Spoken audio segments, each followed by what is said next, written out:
लोगोफोर बेंगलराव नै फुंनि सम बिराद गोजोन बिल्डिं बिफां लाइफांजों बिराद गोजोन दा बारजों गुसु गुसु बोथोर गोजाङा गोलोमा ओरैबायदि मोजां क्लाइमेट कन्डिसन दा आं एसे लोमजानानै दं ओरैबायदि मोजां बोथोर जानानै दं सान ओंखारथ'वाखै ओंखारां जाबाय दा मोनाबिलि सम एसे माबाखाय मोजांबो नुवाखै नै बारा ओरैबायदि मोजां बोथोर क्लाइमेट कन्डिसना बेनि थाखायनो आङो बाव फैनाया आङो फार्स्ट टाइम 2009 ना मायावबा फैदोंमोन आं एप्रिल ना माबा मासाव नै दासिम फैयो न'आव थाङो एखमबा थाहैयो फैफिनो दा ओरैबायदि मोजां मोनो आङो बेंगलर जायगाखौ बोथोरजों जाबजों खामानिनि एक्सपिरियेन्स मा खामानि मावनो मोजां मोनो मा खामानि दं गावनि केपासिटिजों गावनि एक्सपिरियेन्सजों फैसा गोनांथि माबायदि सेलारि नांगौ मोनजोबो बिराद मोजां दा बेखौनो नै दिनै बोरैबा गोसो जानानै हगारनो माबायाव इउटुबाव हगारनो होननानै भिडिअखौ बानायदों आं ओरैबायदि मोजां जायगा IT sector hardware labour sector मोजां स्किल आनस्किल ओरैनो प्रफेसनेल आनप्रफेसनेल खामानि गासिबोनि थाखाय बेंगलरा ओरैबायदि मोजां जे जेरावखि जेखि पस्ट जेखि माबायदि क्राइटेरिया मानसिफ्रा बिनि सोमोन्दै आरो बाहाय गासिबो रोखोमनि मानसिबो थायो खामानियाबो बे सिस्टेमैनो मोनजोबो फैसा खामायनाय बेथन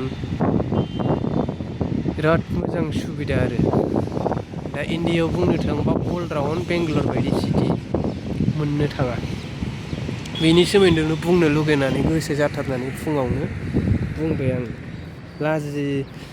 लाजियो हगारफेरा खालामफेरा बेफोरबायदि जेनेबा थेवबाबो दिनै खालामबाय आङो ओरैबायदि गोसो जानानै माने आसरित मोखांखौथ' नुजानो लाजिबावो एसे खालामफेराबो नालाय थेवबाबो दिनै होबाय आङो ओरैनो नर्मालि एसे मोनथिथोंलै मानसिफ्रा नंनानै ओरैबायदि मोजां बाहाय गोबां मानसि थायो गोबां हारिनि मानसि थायो जायगानि अल इण्डियानि बाहारनि आरो बाहाय माखासे टेक्न'लजिया ओरैबायदि इण्डियानि गासिबो टेक्न'लजियानो बाहाय दंजोबो माखासे जारिमिनारि गोनोखोआरि गासिबो माबायानो बाव मोनजोबो आरो सोबनि हेड अफिस कमप्लिटलि बाहाय सेटेल दंजोबो आरो बेबायदि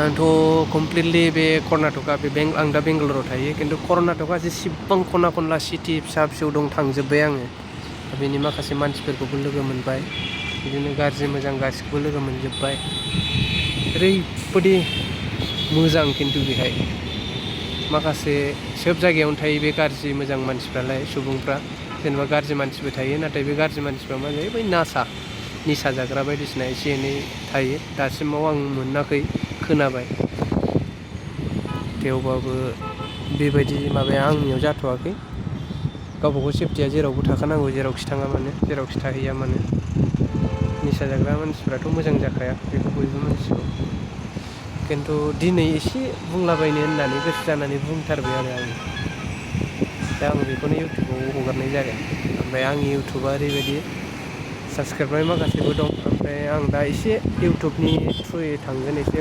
मोजां जायगाखौबो आं एसे देखायलांगोन बायदि आं दा मानो होनबा फिल्डनि खामानि मावो बेरायबाय थायो बेंगलर सिटियाव एखमबा मोना एखमबा साना बेहाय माखासे बेंगलरनि एसे नायनो गोनां जायगाफोरखौ एसे देखायनाय जासिगोन आरो एसेनो समजों समाय मोनब्ला ओरैनो खामानिबो मावनांगौ नालाय आं दा ओरैनो डिलिभारि खामानियावसो मावो मोनायावसो बांसिन मावो आं माने ट्राफिक नालाय दाथ' नै ट्राफिकआनो गैया दायो 7टा 8टानिफ्रायनो 8टासोनिफ्रायनो बाहाय ट्राफिक सुरु जागोन आरो दा खालि नै लामाफ्रा ओरैबायदि ट्राफिक जायो सानाव मोनायाव खालि जायो एसे आरामनो फ्रि जायो ओंखायनो मोनायावसो मावो आं जायखिजाया आं बयखौबो खावलायबाय लोगोफ्रानो थाजोबखायो बांसिनानो एसे आंनि भिउसखौ बारायना होनांगौ ओमफ्राय साबसक्राइबार माखासे दंखायो थेवबाबो आंनो साबसक्राइबारनि गोनांथि दं आंनि इउटुबा एराउन्ड 8 बोसोरसो जाबाय। ओमफ्राय आं जेबो बेहाय इउस खालामनो रोङाखै। आं 2016 नभेम्बर 1 थारिखआवनो बे इउटुबखौ खुलिदोंमोन। नाथाय आं मनिटाइज माखासे बेनि प्रसेस बिनि मा सिस्टेमै थांनांगौ एक्टिभिटिसफोरखौ जेबो रोङाखै। नाथाय नै दिनै सासे आंनि लोगो सासे इडुकेटेड मानसि आरो बेयो बिराद बुजिनाबो गासिबो रोंजोबो। सासे IT डिपार्टमेन्टाव खामानि मावो सफ्टवेयाराव।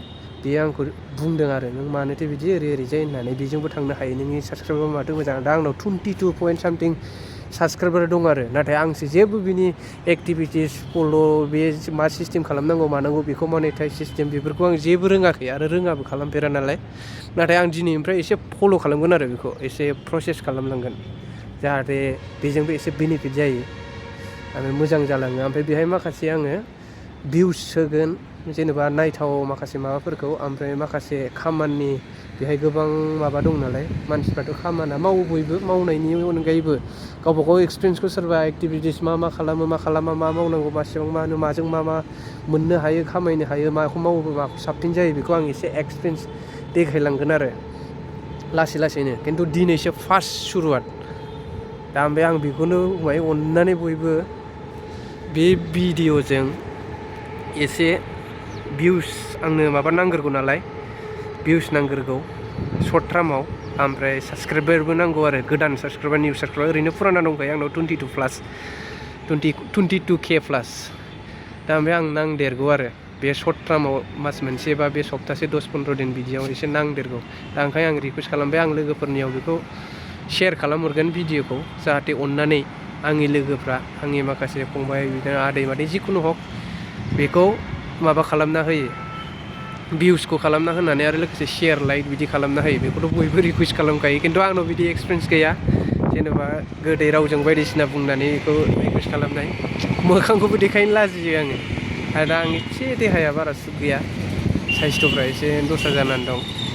ओंखायनो ओमफ्राय जाहाथे आं रिकुवेस्ट खालामनाय लोगोफ्रा साबसक्राइब लाइक खालामना होयो बेखौल' माबाबाय एसे आरो गावनि जा लोगोफोर दं गावजों गाव हेल्प होलायो बेनोसै।